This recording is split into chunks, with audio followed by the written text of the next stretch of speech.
Bonjour, bienvenue dans cette deuxième vidéo Cars Up. Aujourd'hui, nous allons vous présenter 911 Turbo, qu'on appelle aussi 930. Pour la réalisation de cette vidéo, eh bien, on aura deux voitures.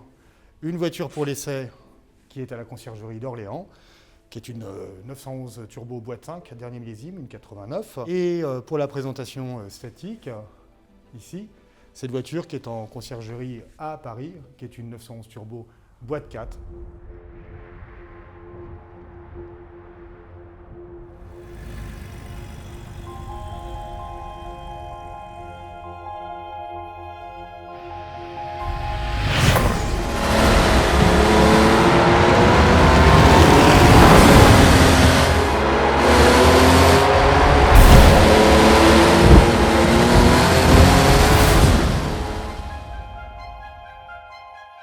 C'est parti.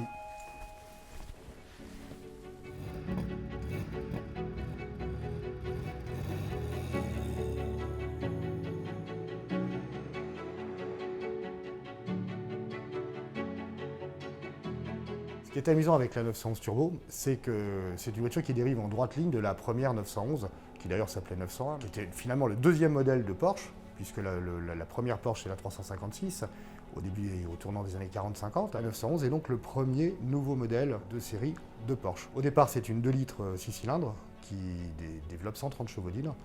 Rapidement, en 66, est ajoutée la 911 S avec des carburateurs Weber triple corps qui donnent 160 chevaux d'île. Et l'année d'après, avec l'injection Bosch, 170 chevaux. Et à partir de là, la 911, tout comme l'avait fait la 356, va avoir de cesse d'évoluer, de gagner en cylindrée, de gagner en puissance et surtout en couple, de gagner en facilité d'usage.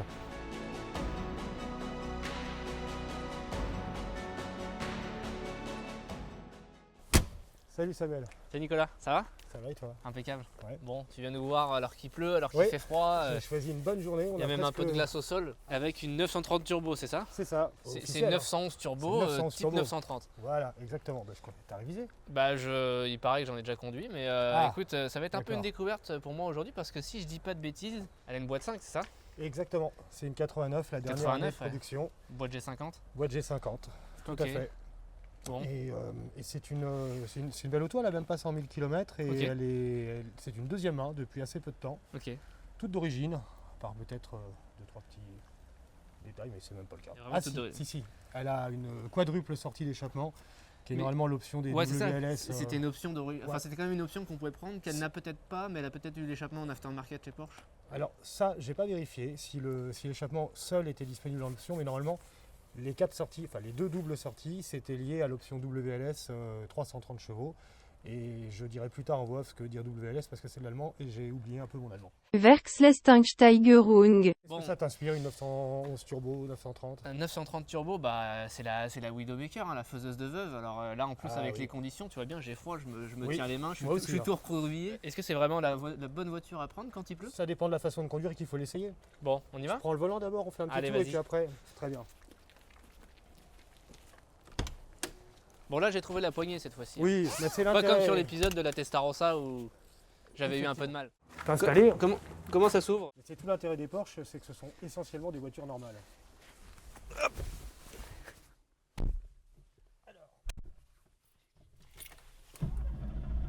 La clé à gauche. Clé à gauche, comme toutes les 911 d'origine, y compris les dernières pour respecter la tradition. L'intérieur est en super état. Hein. Alors pourquoi à gauche? À l'origine, et donc une voiture qui date du début des années 60 dans sa conception, ça n'était pas normalisé à cette époque. Et surtout le système de Neumann, enfin on appelle ça comme ça, c'est une marque Neumann, mais en fait le système de blocage de direction directement lié à la colonne de direction telle qu'on le connaît aujourd'hui sur toutes les voitures, et ça tente à disparaître avec les clés électroniques, on a pris coutume de l'installer sur le côté droit de la colonne de direction. Mais autrefois, dans les années 50, 60, les contacts au tableau de bord pouvaient être installés n'importe où. Sur une Jaguar Type-Up, par exemple, c'est sur la partie centrale du tableau de bord, entre les petits compteurs intermédiaires. Donc sur la 911, ça avait été installé à gauche. Et c'est resté un peu comme une sorte de marque de fabrique chez Porsche. Et aujourd'hui encore, les Porsche ont la clé à gauche. Les 911 Turbo sont systématiquement livrés avec les sièges d'e-sport, avec les rebords de dossier majorés, de manière à maintenir le corps en place dans les virages. On retrouve du cuir presque partout. Et non, puis partout même les hauts là. Même là, c'est du vrai cuir. Et ce qui est très sympa, c'est qu'au sol, on a une espèce de moquette assez épaisse. Ouais, une moquette poilue assez curieuse.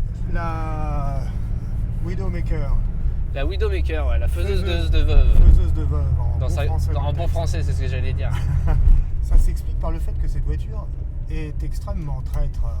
Je tourne à gauche ici. Ouais, absolument. Alors traître, pourquoi elle est traître? Parce qu'elle donne vraiment l'air de rien.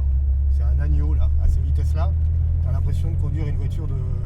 Je sais pas moi, une voiture avec un gros 6 cylindres feignant. Là je suis à 2000 tours en troisième.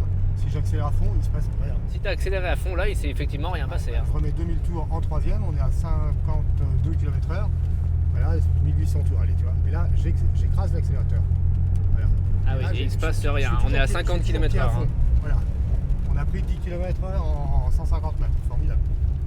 Sauf que, à un moment donné, parce que c'est un moteur turbo compressé.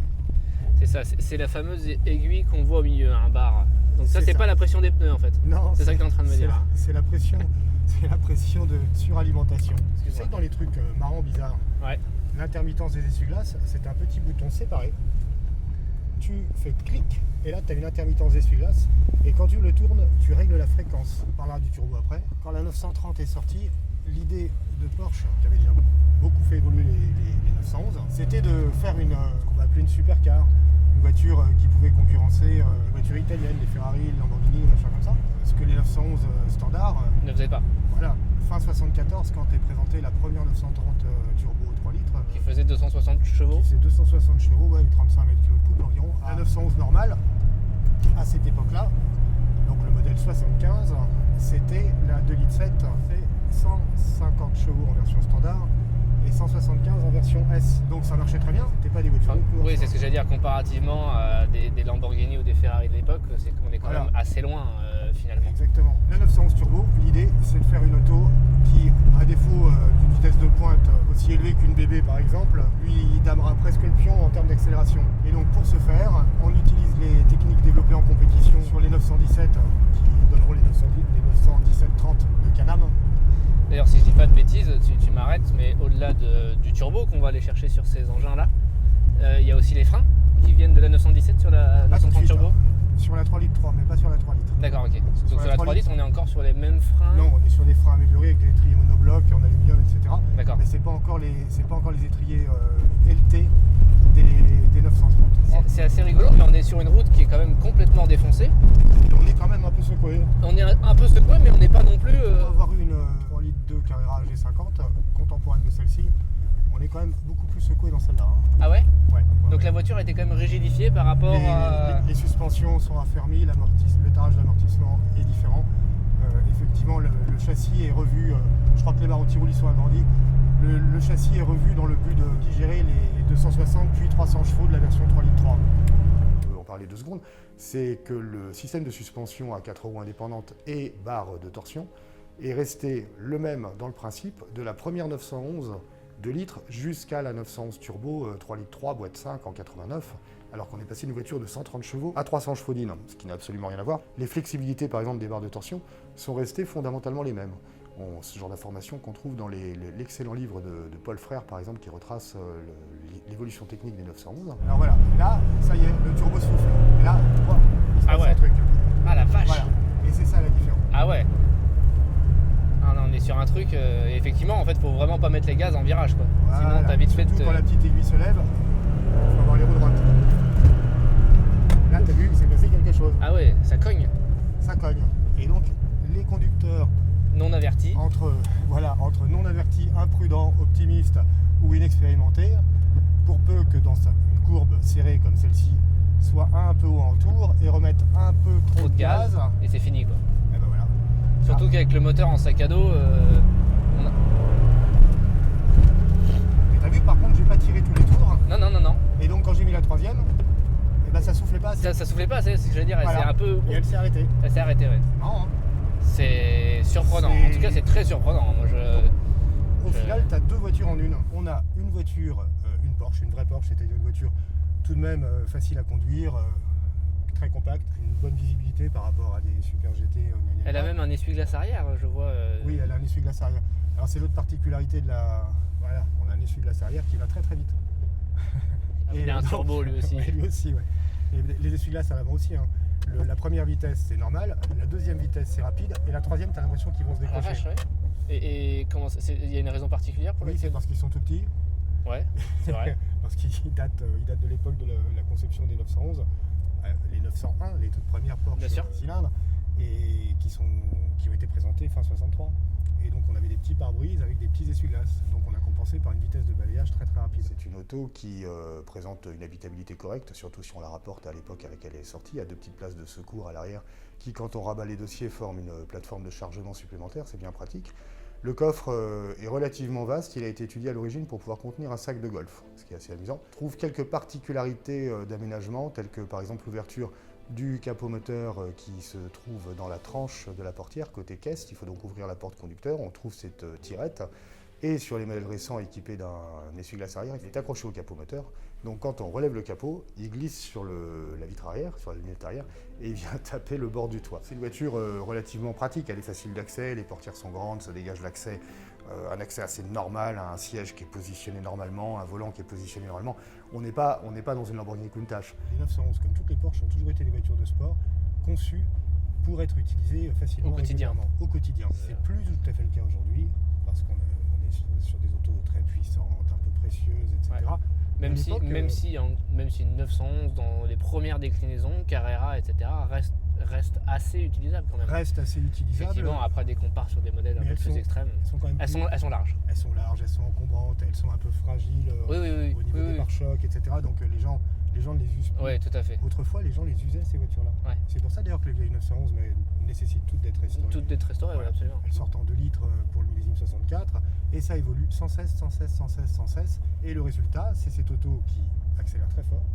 Si on fait un 1000 mètres départ arrêté, c'est formidable parce que dès lors qu'on prend vraiment tous les tours, quand on tire le rapport suivant, le turbo souffle immédiatement. Voilà, exactement.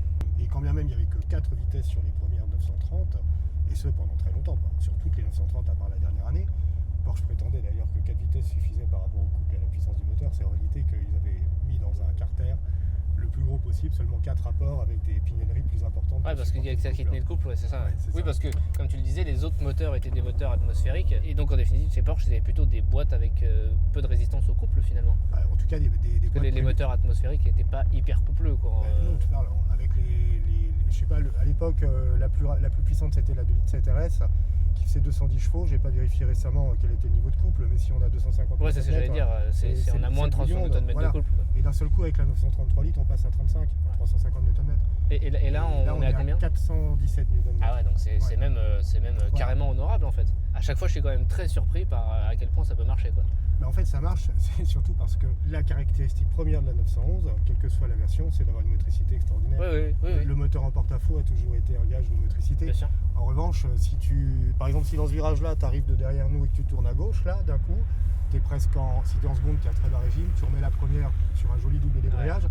Si tu remets gaz, tu vas tout droit. Ouais. Une auto comme ça, il faut, surtout les virages lents, si tu conduis pas comme un dingue, si tu t'appelles pas Jean-Claude Andruet, tu sacrifies complètement l'entrée du virage pour pouvoir en sortir tout à fait à la fin dignement. Mais là, par contre, dès que les roues sont à peu près droites, tu peux souder. Là, tu peux souder, ouais. Fais attention, c'est boueux. C'est une voiture relativement pratique, elle est facile d'accès, les portières sont grandes, ça dégage l'accès, un accès assez normal, un siège qui est positionné normalement, un volant qui est positionné normalement.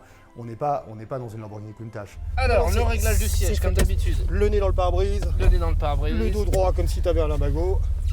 Bon, alors déjà, contrairement à la Testarossa, c'est facile de démarrer. Hein. Oui, exactement. Tout est... Alors c'est rigolo, mais là je conduis une voiture normale. Hein.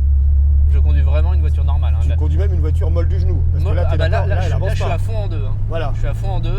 Et ça n'avance pas. Et ça n'avance pas. Et finalement, quand je passe mes rapports comme ça, en conduite normale, contrairement à la Testarossa qui, elle, avait du couple et pouvait se conduire pas dans les tours, aux alentours des 2000 tours. Là, je suis à 2000 tours et il se passe strictement rien.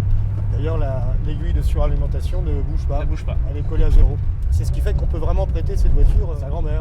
À sa grand-mère, en lui disant quand même de ne pas rester à fond trop longtemps. Quoi. De ne pas dépasser 3500 tours par exemple. Là, on est dans une série de virages et étant donné qu'elle n'a pas de puissance à bas régime, je peux mettre le pied dedans sans Voilà. problème. Alors Voilà. qu'avec une 3 litres 2, là, tu aurais fait demi-tour déjà. Ouais, absolument. Ce qui d'ailleurs, pour jouer à basse vitesse, est beaucoup plus rigolo que celle-ci. Oui, parce que celle-ci, pour le coup, on peut pas s'amuser à la mettre en travers. Ah non, elle est pas joueuse.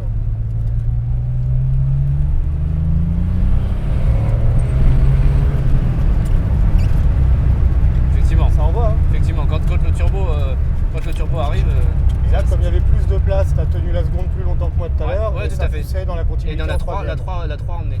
Bon, au frein, la voiture est présente. Hein.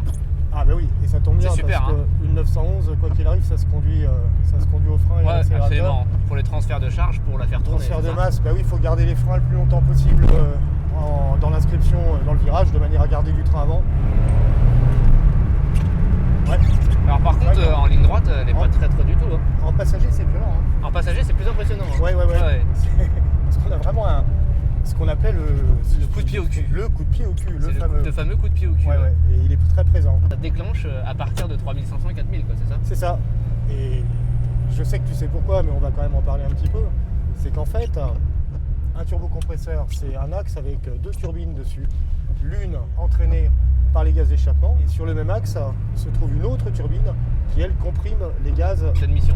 d'admission, l'air en l'occurrence sur cette voiture. Je dis ça parce qu'il y a eu des voitures à carburateur Bien sûr. turbocompresseur et Donc on tu a comprimes le 2 mélange. systèmes. Et voilà, il y a des carburateurs soufflés et des carburateurs aspirés, c'est-à-dire que le turbo se situe avant ou après le carbu. Pour que la turbine tourne à une certaine vitesse, la vitesse à laquelle elle comprime efficacement les gaz d'admission, il faut qu'elle atteigne environ 90 000 tours minute en rotation. Ça ne s'obtient qu'à partir d'un certain niveau de gaz d'échappement expulsé, donc un certain régime associé à une certaine position sur la pédale d'accélérateur. Le temps de charge est finalement dû à ce temps que mettent les gaz admis à être brûlés et à venir accélérer la vitesse de la turbine. À quoi. arriver dans une quantité suffisante. Ça induit naturellement un certain niveau d'ouverture de papillon, donc d'ouverture de gaz, et un certain niveau de régime. Exactement. Parallèlement à ça, on a plein de problèmes sur les moteurs turbo. Le plus important de tous, et qui était mieux réglé, qui était mieux maîtrisé sur cette voiture-là que sur les premières 930, et surtout bien mieux que sur les premières Porsche de course à moteur turbo,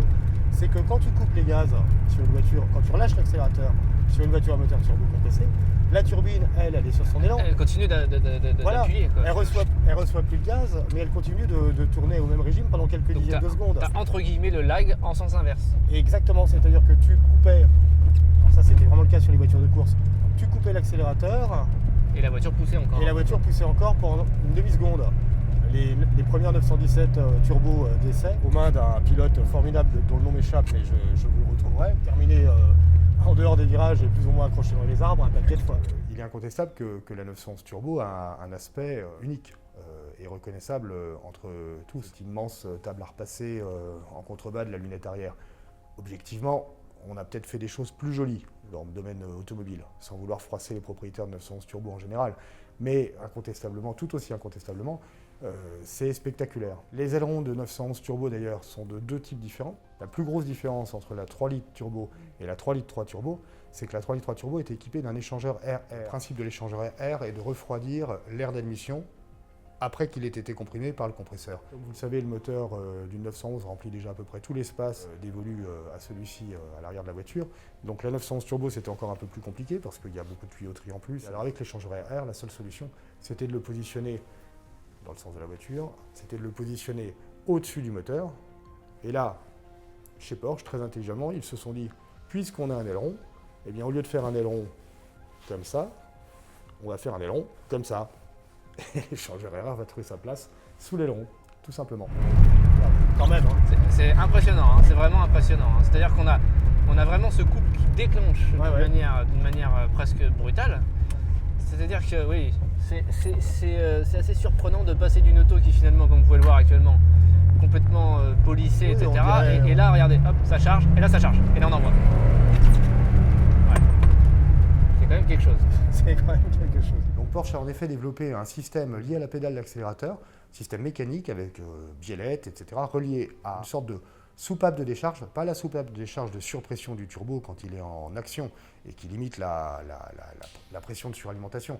Non, là il s'agit d'un système de décharge mécanique associé donc par un système de biellette à une soupape qui permet, quand on relâche l'accélérateur, de renvoyer directement la surpression générée par le turbocompresseur dans le système d'alimentation par un bypass directement vers l'échappement. Ce système permettait d'éviter les contrepressions dans l'admission, néfastes à bon fonctionnement du moteur dans les phases de décélération, et surtout de permettre de conserver en quelque sorte un certain régime de rotation du turbocompresseur de façon qu'en phase de réaccélération, immédiatement après, en course ou même sur route, le turbocompresseur avait conservé une partie de son régime de rotation et surtout bénéficiait du retour de la surpression précédemment évacuée. C'est assez difficile à expliquer, mais un schéma le montrerait mieux, pour reprendre plus rapidement son régime de rotation qui est compris entre 80 et 100 000 tours pour être efficace. Donc effectivement, on a entendu la soupape de On a décharge. entendu la soupape de décharge, et la soupape de décharge, c'est ce que les ingénieurs ont réussi à inventer pour contrecarrer l'effet de continuité de poussée quand on lâchait l'accélérateur. Du fait de... Donc on Oui, coupe effectivement, l'accélérateur, là je suis à fond, j'ai le turbo qui charge, et je lâche, et aussitôt la voiture arrête on coupe tout d'accélérer. de suite. C'est ce qu'on entend sur les japonaises un peu survitaminées, Ouais, qui ça fait le fameux... c'est plus même en fin d'accélération. Absolument. Voilà, c'est la soupape de décharge. Ce système a donné de grandes satisfactions sur les 917 Can-Am et a donc été adapté à la première 911 turbo de course, qui était la 2 litres 14 turbo compressée, c'est comme ça qu'on l'appelle. Alors pourquoi 2 litres 14 ? Parce qu'en fait, elle faisait 2140 cm3, qui était la limite avec le facteur que l'on impose au moteur turbo compressé, qui était en prototype de 1,4, pour être dans la limite des 3 litres. C'était la limite de cylindrée admissible pour un moteur turbo compressé dans la catégorie prototype en 74. Le 6 cylindres à plat traditionnel s'est vu abaisser en cylindrée à 2114 en récupérant étonnamment un vilebrequin d'origine de 911 2 litres pour avoir la course qui correspondait. Et ces vilebrequins d'origine, soigneusement contrôlés, se sont avérés suffisamment résistants pour encaisser jusqu'à près de 500 chevaux et presque 50 mètres kg de couple.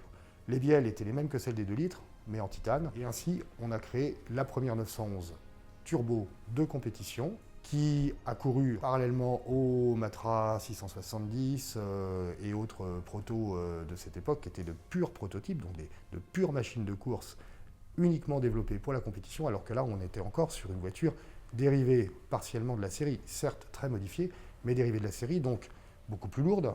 Le poids mini était 650 kg, ces voitures sont descendues à 860-880 kg, mais les Matra étaient à 680 ou 690, donc 200 kg de plus. Une surface frontale bien supérieure. Chez Porsche, il avait été décidé à l'époque de le faire quand même, de tenter le coup, parce que d'une part, ça ferait parler d'eux, d'autre part, c'était l'occasion de mettre en scène une première 911 turbo, en quelque sorte, et puis, on ne sait jamais, on peut avoir de la chance et parvenir à briller, même si au départ, on a un nombre incalculable d'inconvénients à gérer par rapport à la concurrence. Eh bien, ils n'ont pas eu tort de le faire, puisqu'ils ont réussi à faire deuxième aux 24 heures du Mans, juste derrière les Matra.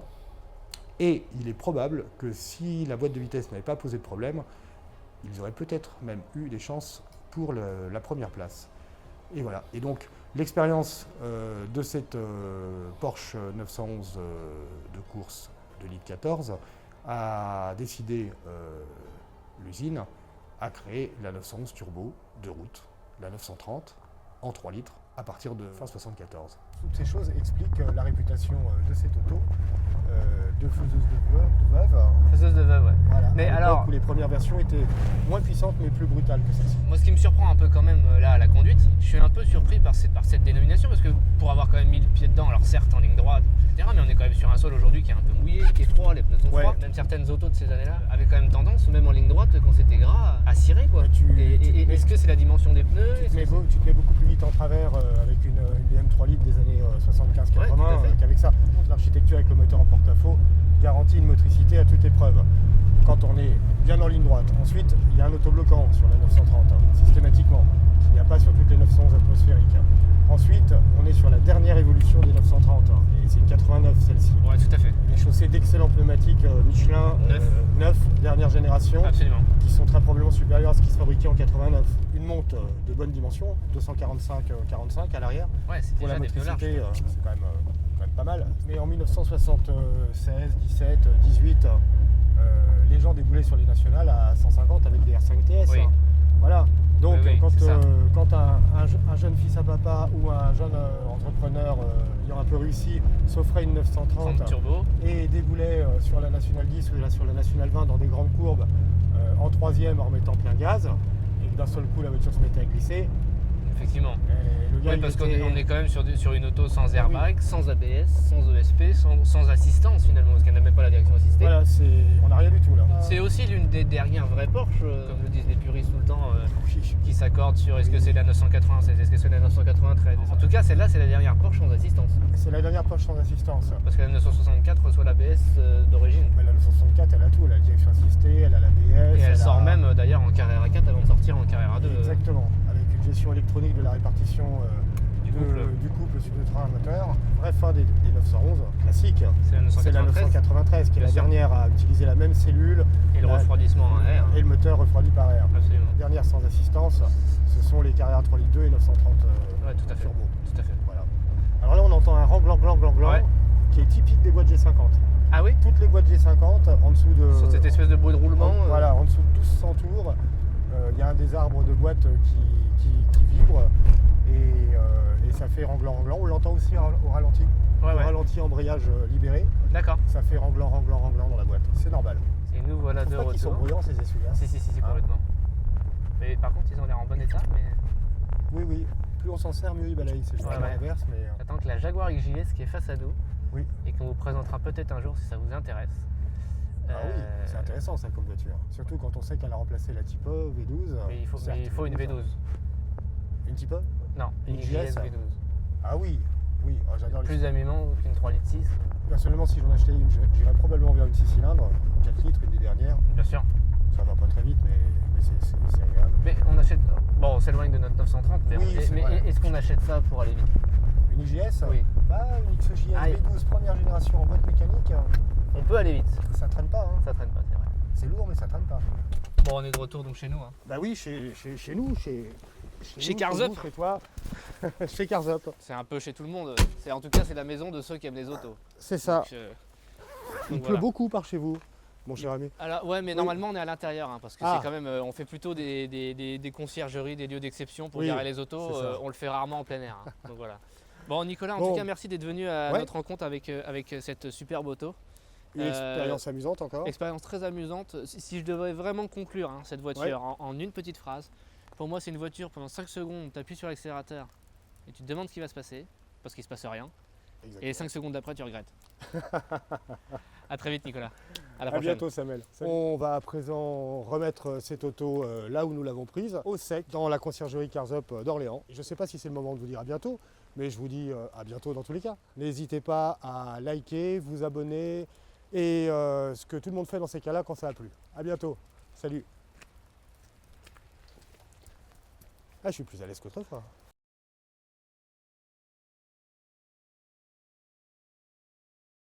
On peut secouer la moelle. Bon, ça va.